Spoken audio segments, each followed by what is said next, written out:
Lilo and Stitch. Smurfs. I'm trying not to have any expectations. There are so many little kids here. I thought 7 would be too late, but I was wrong. Let's go.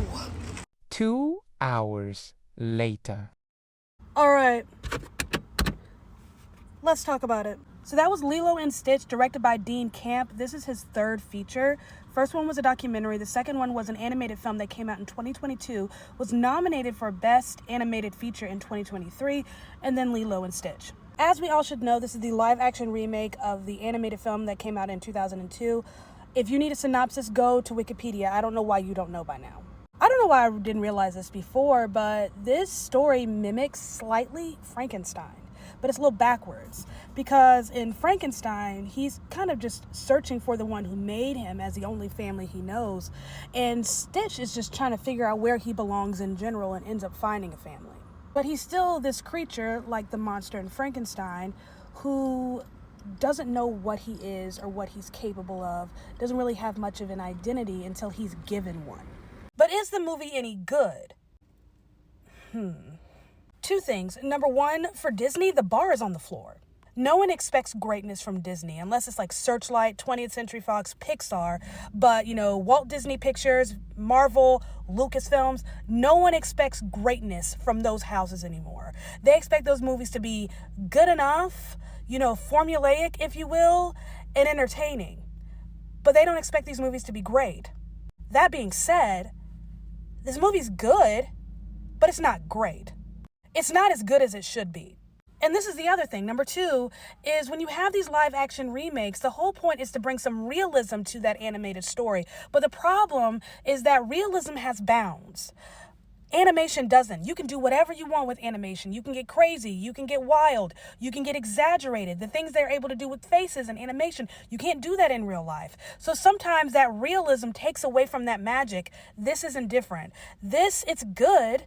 The little girl who plays Lilo, she's adorable, but it doesn't have the same oomph. This doesn't have the same magic that Lilo and Stitch does.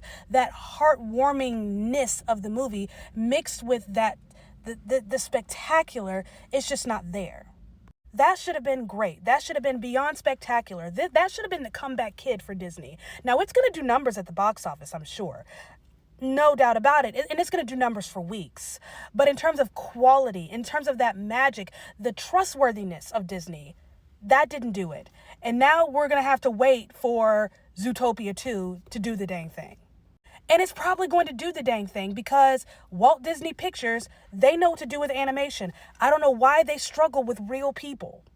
I think being familiar with the original film is a bit of a disadvantage because you know what all the high and low points are and you know how the film connects and how it flows.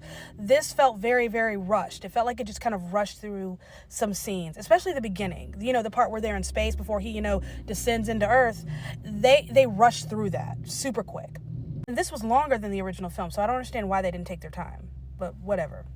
The little girl who plays Lilo, her name is Maya. She's cute. She's adorable. We love her, but she felt like an afterthought.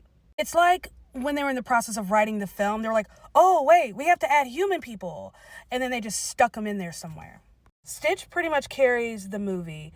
Lilo was just a side character. Like, her entire purpose was just to give the aliens something to do.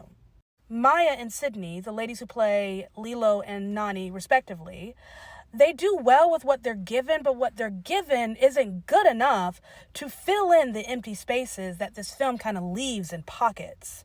Like, I'm just going to have to accept that disappointment and Disney go hand in hand. Like, that was disturbingly underwhelming. All of that just to be a glorified decom.